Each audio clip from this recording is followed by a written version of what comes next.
As many of you may already know, I made a few videos last year breaking down my exact Google Ads strategy that generated me over 6 figures a month. In today's video, we're going to be doing a 2023 version, and I'm going to be revealing my exact Google Ads strategy that helps me achieve around $200,000 to $300,000 a month in sales. And in this video are strategies you can use if you are a complete beginner and just have a brand new Google Ads account, or if you are already running Google Ads, there are going to be some very good tips in this video that will help you scale and find consistent results, because I know that is one of the main things a lot of people struggle with Google is consistency. But just before we do jump into this video, I want to very quickly mention my Discord server. I'll leave a link in the description to that, so definitely go ahead and join that as well. And I also do have a Google Ads agency, as you guys already know. So if you are struggling and want us to do the work for you, manage, scale your ads, just drop me a message on Twitter or Instagram and we'll take a look at that for you. Now, very quickly, I just want to show you my last 30 days of Google results, just to show you that the methods I'm going to be showing in this video have provided me with consistent results for several years now. But we'll just take a quick look at the last 30 days. On your screen now is my last 30 days for my UK business. You can see we've spent just over £24,000 and we have generated just over £70,000 in revenue. Again, tracked revenue. Google, similarly with Facebook, doesn't track 100% of the conversions. It does track better than Facebook, but still not quite accurate. So this is probably more £85,000 of sales. When converted is about $100,000. Now if we switch over to the US account, you can see we've spent a little bit more than the UK business, just under £34,000 in ad spend, generating over 100k in sales. So that is just over a $200,000 month when you combine both of the tracked revenue for my businesses. One thing I do want to stress very quickly, if you are brand new with Google,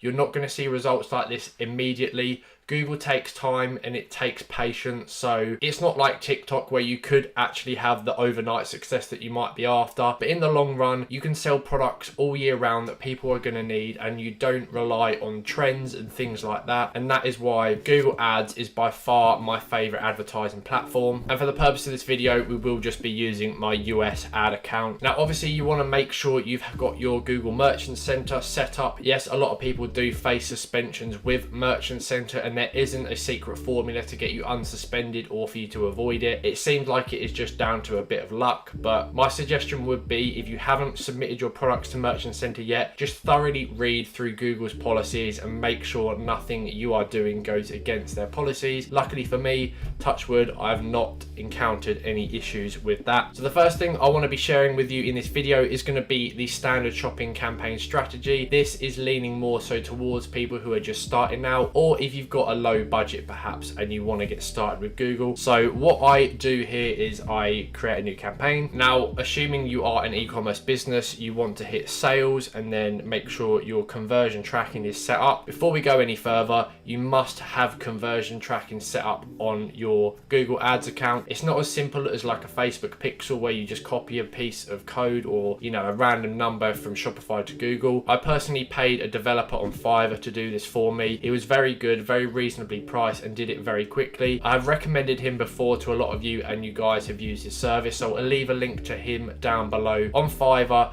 If you're having trouble with setting up your conversion tracking, hit him up. He will do this for you very quickly, and you really shouldn't be running any ads on Google until you've done this, because you will literally be wasting your money. Okay, anyway, then you want to hit the search tile here. Now it will keep prompting you throughout these sort of campaign creations to switch over to Performance Max. That is not what we're talking about at this moment. I will be discussing that in a little bit in this video, but for this bit you want standard shopping. And again, they try and sell you the PMax dream here, but for brand new accounts it's really risky, so we're playing it safe here. Go ahead and hit continue and it will take you over to the next page where you start making the campaign and details about it. Now you want to enter your campaign name here. We'll just call this standard shopping campaign 1. Now for these additional settings here, I don't touch them. The bid strategy is something that I do recommend you test throughout your Google Ads journey, but for standard shopping I really do like to just use manual CPC without this box ticked, the enhanced CPC. Just what I've found works best for me. For you it might work best if you turn this on, but to begin with I personally turn it off, and further down the line you might want to run an experiment or a split test to see if this actually benefits you or not. Now in terms of budget, a lot of people ask me, you know, how much money do I need to be spending a day on Google? I say if you can, $50 or £50 a day really will help help you, but you can go as low as 20 to 30 pounds a day, but this will take you longer to gather data and potentially scale. So if you can, 50 a day is definitely what you want to be doing. Campaign priority you can leave as low. Now what this essentially means is if you've got a product in 2 shopping campaigns and one campaign is set to higher priority and one is set to low, the campaign with the higher priority will take favor over the lower priority. But it is very rare, in my case certainly, that I have products in more than one shopping campaign, so you don't really need to worry about this, and you're better off just leaving it at default whilst making your campaign. I do like to include search partners for this particular step. Again, further down the line you can test by turning it off and see if it improves your results. Devices you can't change. Please make sure you are targeting the country that your product feed is submitted to Merchant Center in. You know, if you're selling in the US and you're based in the UK like I am, you want to make sure you change this over to United States just by typing in and hitting target there. It's put UK here because I'm based in the UK, but obviously for this business it is a USA based business, so make sure you do that and don't miss that step. Start and end dates, you don't want to have an end date. Start date can be midnight the next day, but you might as well just leave it as today's date. And ad group name, I literally just leave it as ad group 1, and I put a bid usually £1.50. If you are selling really high ticket products that you already know have an average cost per click of like $2, $3, $4, then you obviously want to be having a, a £5, for example, max cost per click. But for most people watching this video, I assume you're selling products anywhere from sort of $20 to $100, so 1.5 will be fine. And don't worry, you will be adjusting the cost per click you want to pay per product rather than the whole campaign in general. Doesn't really matter, to be honest, as long as this is set higher than all the products in your campaign. So next up, hit create campaign. Very simple, but there are a few more steps you want to be doing within the campaign screen here. So what this has essentially done is put all of our products into this particular ad group. Now if there's any products you want to turn off or remove, what you want to be doing, hitting this little plus button here, change this to item ID. So what I personally do is I just tick all the boxes here, continue to edit bids, and then what you want to do, hit save, and this has basically separated all your products out individually, so you can manage them individually, and you can set your max cost per click bid per product, which really does help optimize your campaign from the early stages and will allow you to bid efficiently on the product level. Like I said, if there's a product you want to remove, all you need to do is click on the little green circle here, hit exclude,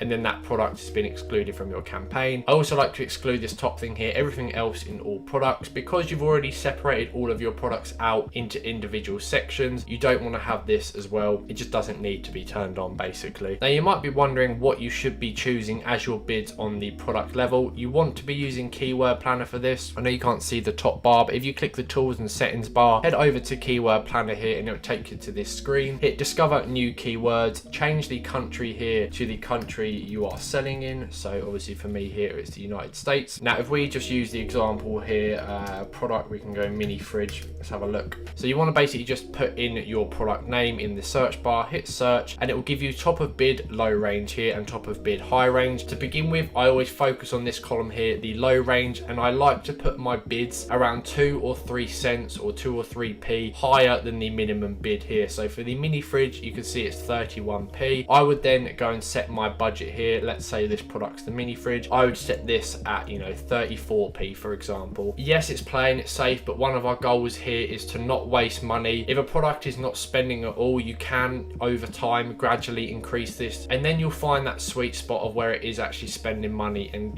getting you sales. So just to begin with, just set this bid 2, 3, 4 cents above the minimum page bid that is shown on Keyword Planner, and make sure you go through all your products and do that as well. Now one thing you can do, you don't have to, more so if you are a general store with a variety of collections and different types of products, is create multiple ad groups with different product categories. So for example, if you have got a general store and you're selling kitchenware and then you've also got dog toys or pet products, you might want to have an ad group that has pet products as the title, and then another one for example for kitchen items, and then you can put the products into each of these ad groups respectively. It's just a good way to separate these products, so they're not getting combined together, and it just helps when you're managing your bids, your data, and when you eventually start looking at your search terms and keywords. You don't need to do this, but if you like an organized account and you like to see data a bit clearly, definitely helps avoid a few headaches. Now, when you get to the point where your ads are spending, you want to be taking a look at the search terms your shopping ads are appearing for, because believe it or not, they will start to appear in front of pretty random search terms and irrelevant search terms and terms you just know have nothing to do with your product. Now, in the early stages, I like to look at this on a daily basis, and all you simply do is hit the keywords tab on the left hand side here, hit search terms, and I mean, obviously this is a new campaign I've created for this video, but on this screen for you, you'll have loads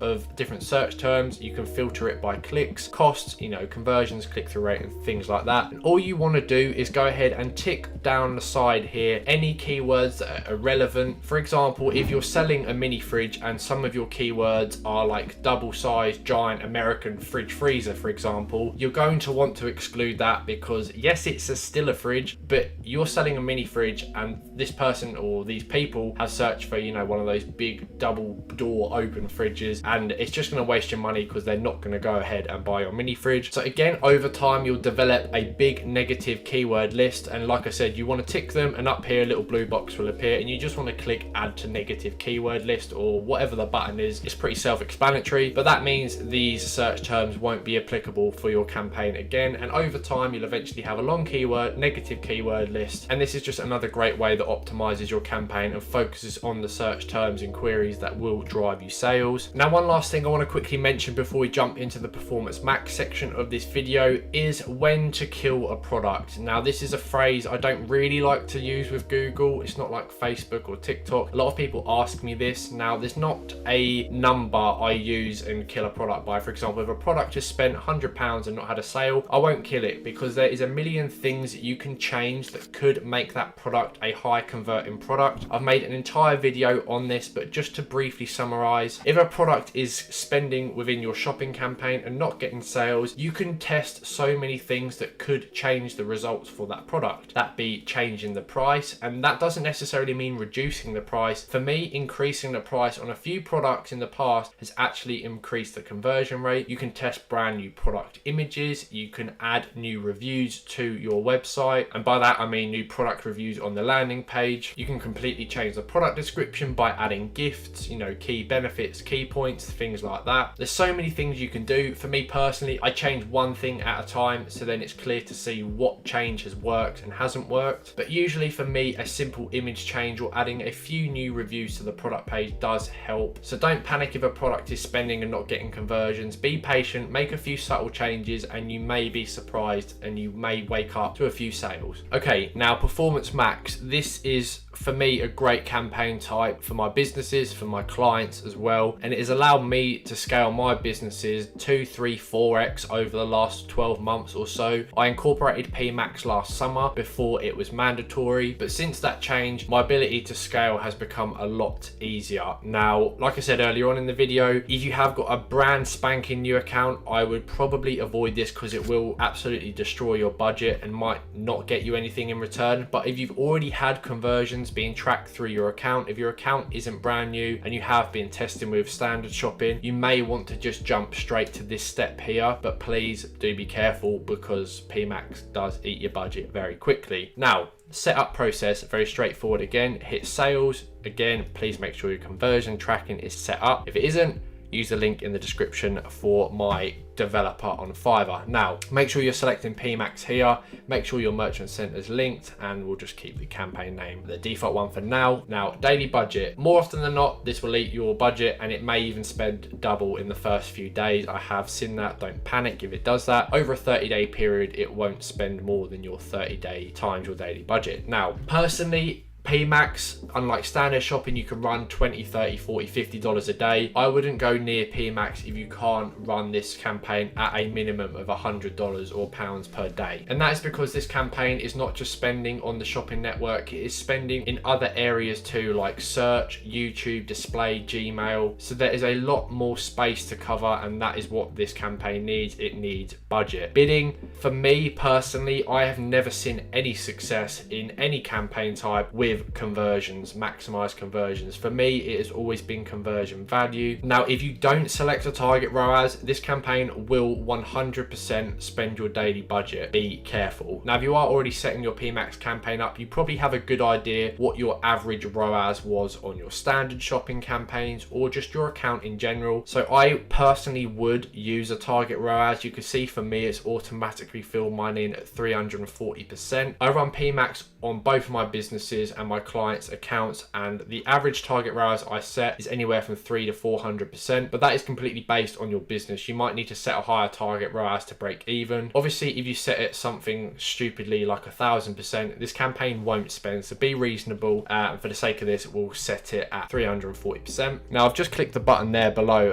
optional settings. I didn't actually grab that on record, but this is a very important step, more hidden than the standard shopping actually, but make sure you are selecting your targeting country. I've personally made this mistake myself and not selected any targeting country with my PMAX campaigns, and it ends up absolutely spending so much money in random countries around the world, not any specific countries, just any other country that isn't the United States. So make sure you are selecting your country of sale. Language, usually just leave it English. And final URL expansion, I do like to have this turned on. I have split tested this in a few of my campaigns and I haven't seen it too much difference in having it on or off, so I just like to leave it on. And then in the more settings down here, you don't need to change anything. That's pretty spot on. Now, before you can make the campaign, it will prompt you to make your first asset group. Now, what this essentially is a collection of content from your website. Let's say this is a one product asset group. You would include images of your product, you'd include videos, YouTube videos if you've got them, they do very well, headlines, descriptions, you know, extra site links and things like that. Now, I'll be talking a bit in detail in a minute about what to include in your asset groups, but for me recently, a feed only asset group has been performing really well. And what this essentially is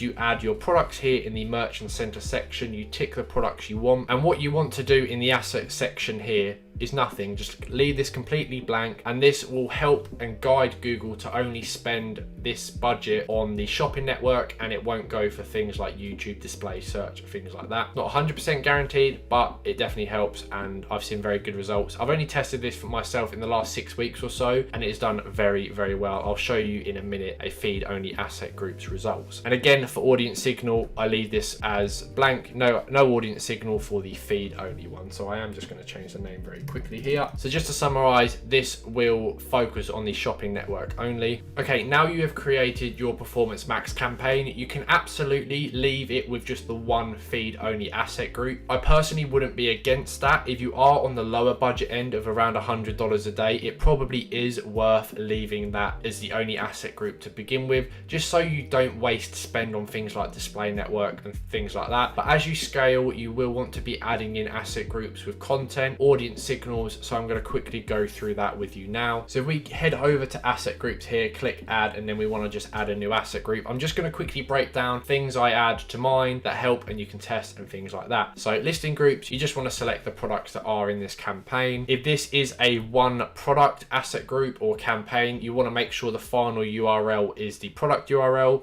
You don't have to, it's just what I personally do. Images, add up to 20 images, add as many as you can. If you can add all 20, brilliant. Different angles of the product, you know, lifestyle shots. Don't just use boring white background images. Obviously your logo should already be on there, and just fill out as much of this as you possibly can. You know, you can use things like ChatGPT to get some ideas if you're struggling. I wouldn't personally just copy and paste everything from an AI software like that. Add your own spin to it and just, you know, mix things up. It's just a good way to get some better ideas, but you want to add as many headlines as you can. You can add up to 5 long headlines, again up to 5. I like to throw things in here, you know, if you've got a discount on the product, if you're running a sale, you might want to add your shipping times. If you do offer quick shipping, you might want to say if you offer free shipping over a certain order value, or if you do offer free shipping, that's a great thing put in here. And if this is a one product asset group or campaign, you can also just put the product price up here as well. It just helps with the potential visitor clicking on that link. They know what to expect essentially before they land on your site. They'll already know the product price. You can add site links here. For example, if you're selling a product in different colors, you can add different site website links that will link to the different color variants. Call to action, you know, for me, I use Shop Now because I have 2 e-commerce businesses. So the asset section here is pretty straightforward. Now, one thing you want to be doing is split testing audience signals. Now, what an audience signal is not a guaranteed target for Google. It's not like Facebook, for example, used to be. It is essentially an audience you give to Google, and it almost just, you know, pushes them into a certain direction and guides them into a direction where you're telling them, okay, my ideal customer looks like this and belongs to this group of people. It won't only show your ads to people within that audience, it will go out and beyond that targeting, but it just helps and it just guides them in the right way. Now, when you are in the audience signal section, you can go down to the interests and detailed demographic section, and you can test things called in-market audiences. And what these are audiences of people that are in the market, or Google thinks are in the market, to potentially purchase a certain product. We'll just use the fridge example again in this video. So you can search the word fridge and you can see you've got portable fridges here. So we would select that because we were selling the mini fridge, and that would be an appropriate audience to test. Now, I like to just have one thing in each audience signal, because if you start stacking things, you know, like changing ages, genders, if you start adding your own data, you're not going to be able to tell what specific part of your signal is the reason an asset group is doing well. So in this instance, I would just put as the audience name in market,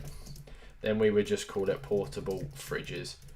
So at least when we're analyzing our data, we know what the signal is we're using here. And then once you've done that and filled out all your assets, you'd hit save, and then that would be the audience signal you're using. Now, there's no limit to how many you can have, I don't believe, or there's certainly not a limit I've reached on any account I manage. Now, another great signal to test is a group of keywords. So we just call this, I just like to call them keyword 1, 2, 3, 4. Now, it's under the custom segment section here. You just click the box and click new segment up here. Again, it will make you rename the segment. I just call it the same as the signal, keywords 1. Now, in the box below, you can enter a variety of keywords, whatever you want, but obviously make sure they're related to your product. So again, for the example of the mini fridge, you can enter things like portable fridge, office fridge, small electric fridge. You can use Keyword Planner to help you out with that, but I usually add anywhere from sort of 10 to 15 keywords, and then you would obviously hit save. That's then your audience signal for this asset group. And obviously you then just have a variety of asset groups split testing different audience signals, and I let them run for a little bit. I give them a chance, but eventually you'll see asset groups that are outperforming one another, and you just want to end up turning off the asset groups that aren't performing well. For me, what I do every time I turn off an asset group, I will add a new one in and test another brand new audience signal. Now, a good way to find in-market audiences to test as signals as well as keywords, you want to be exploring your insights tab here on the left-hand side within your PMAX campaign. Obviously, this is a brand new campaign I've just made, so there is no data here at all. But eventually, after some time, it will eventually give you a bunch of search terms that are performing well for you within this campaign. You could then copy and paste those search terms into the box that I just showed you when making an audience signal, and then test that group of keywords as an audience signal, because if it tells you they're doing well within the insights, odds are they might perform well as an audience signal. And the same goes, it will give you loads of different in-market audiences. It will tell you how much more likely a customer is to purchase when they are in said in-market group. So just switching over to one of my other campaigns here on the insights tab, you can see here at the top, I'm obviously blurring out the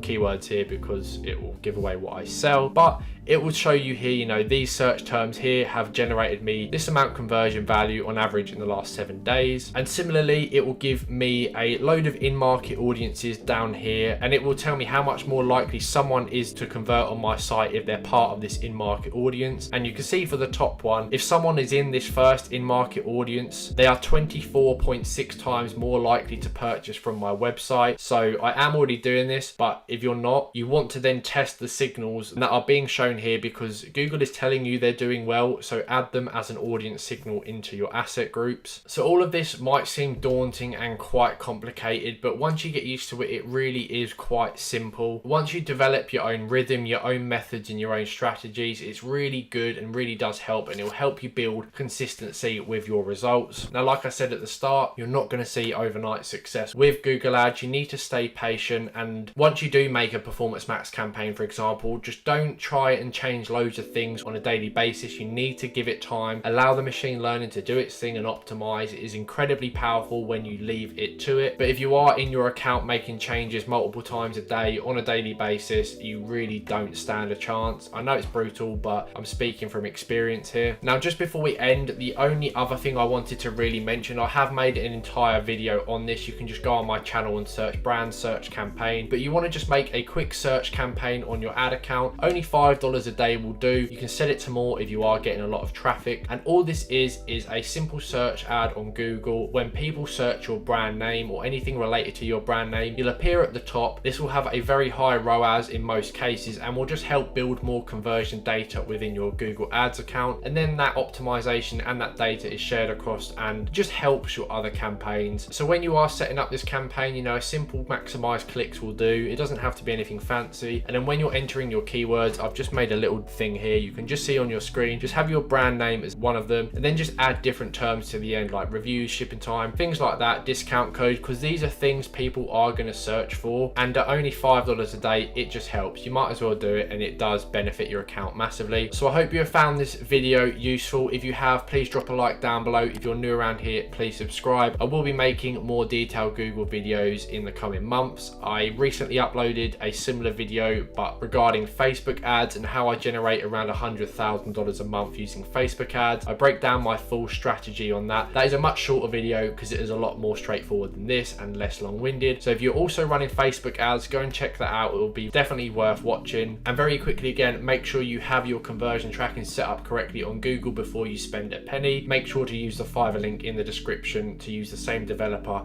that set mine up. Anyway, enough rambling on. Thank you very much, and I'll see you in my next video.